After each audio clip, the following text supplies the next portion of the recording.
Salut les amis, j'espère que vous allez bien. Aujourd'hui on se trouve pour un petit quiz sur l'Everest, vous l'avez vu dans le titre. On va ça un petit peu de sens avec l'actualité, donc on est parti.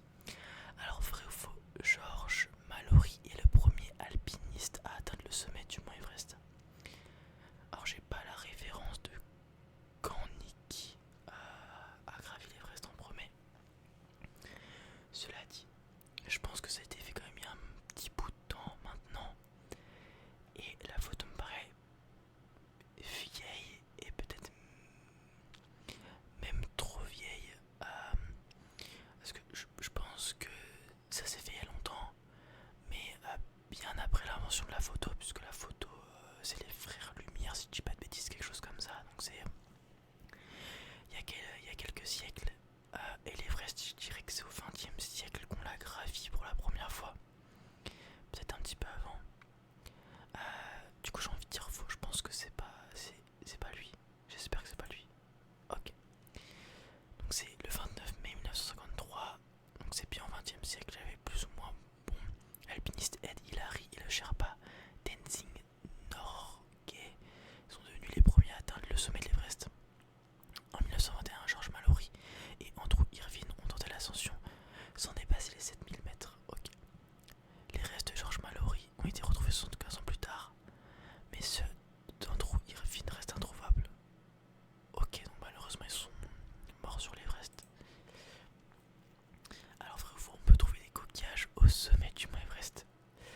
En soi c'est pas impossible parce que les montagnes normalement c'est deux plaques qui se rencontrent, donc soit ça chevauche, soit ils se heurtent.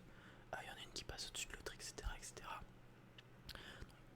Donc techniquement, elles étaient les plaques il y a des millions d'années. Enfin, le sommet de l'Everest, il y a des millions d'années, ça pouvait être un plancher océanique.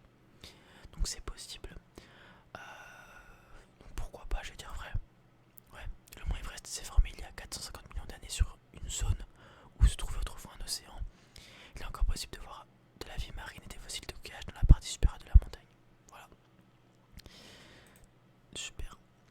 Il est impossible de réaliser l'ascension du mont Everest sans apport d'oxygène. Bon, ça, du coup, on l'a vu dans la vidéo d'Inox. Il y en a qui avaient réussi, donc c'est faux. Voilà. Au sommet de la montagne, les alpinistes pénètrent dans ce qu'on appelle la zone de la mort, où 95% des alpinistes souffriront d'un manque d'oxygène. Mais alors, qui a monté l'Everest sans oxygène, c'est l'alpiniste Reinhold Messner qui a réalisé la première ascension de l'Everest sans apport d'oxygène, accompagné de Peter Habeler. J'aurais bien aimé avoir la date, mais on l'a pas malheureusement. Vrai ou faux, le mont Everest est sacré? Probablement que dans la culture népalaise et peut-être chinoise aussi, parce qu'il me semble que c'est entre la Chine et le Népal. Probablement que ça doit être sacré. La plus haute montagne, forcément, c'est très ancré à la culture népalaise. Probablement qu'il y a des vertus, des bénéfices à faire l'ascension, des choses comme ça. Donc je vois pas pourquoi ça serait faux, je dirais vrai. Pour le peuple Sherpa du Népal, l'Everest abrite démons et dieux dans ses hauteurs, tandis que les Yétis habiteraient les régions inférieures. Les Sherpas ont construit des monastères bouddhistes au pied de la montagne et érigé des drapeaux de prière sur ces pentes. Selon une autre croyance, la déesse Myolang-Sangma vit au sommet de l'Everest. Désolé pour ma prononciation. Ok, intéressant. On enchaîne. Vrai ou faux, le mont Everest est le plus haut sommet du monde. Bon, ça c'est donné. Vrai. En 2024, le mont Everest culmine à 8849 mètres au-dessus du niveau de la mer. Toutefois, comme c'est le cas pour beaucoup de montagnes, son altitude peut varier. On estime que la hauteur moyenne du mont Everest augmente d'environ 20 à 30 mètres tous les 10 000 ans. Cela signifie que la montagne continue de croître de 20 cm par siècle. Ok, intéressant. Un mariage a déjà eu lieu au sommet du mont Everest. Un mariage entre deux alpinistes, pourquoi pas? Je vois pas pourquoi ça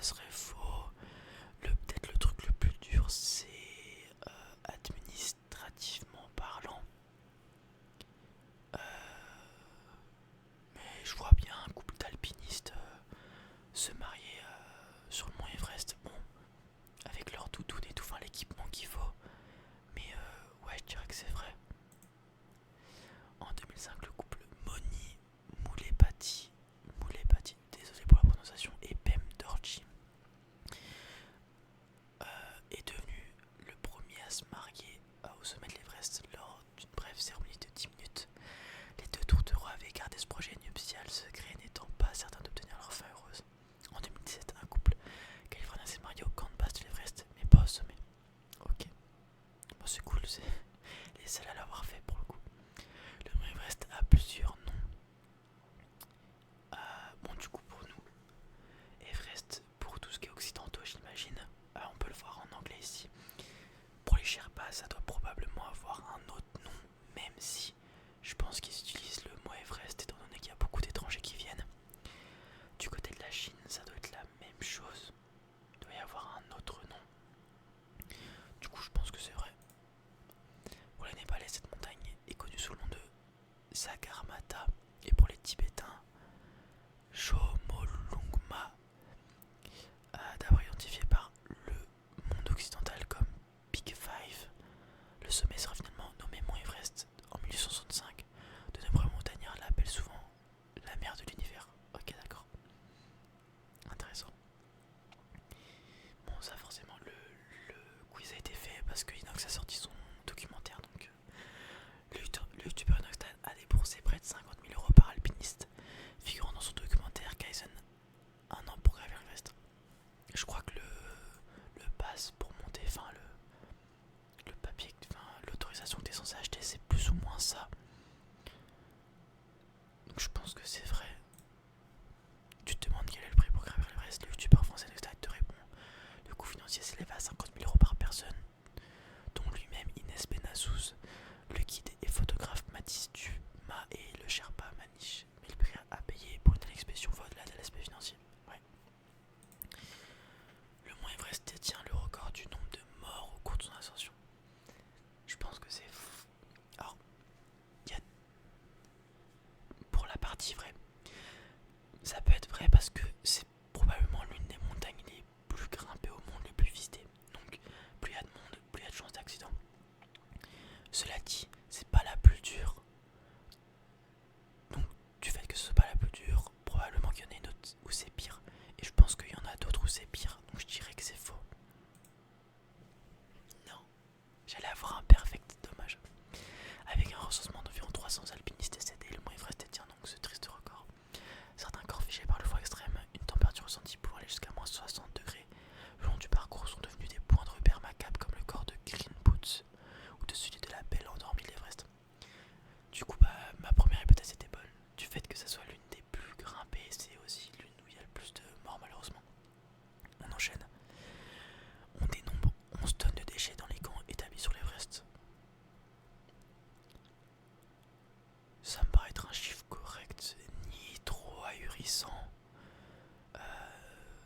Enfin, si c'est ahurissant quand même, mais genre c'est pas 140 000 tonnes ou je sais pas quoi.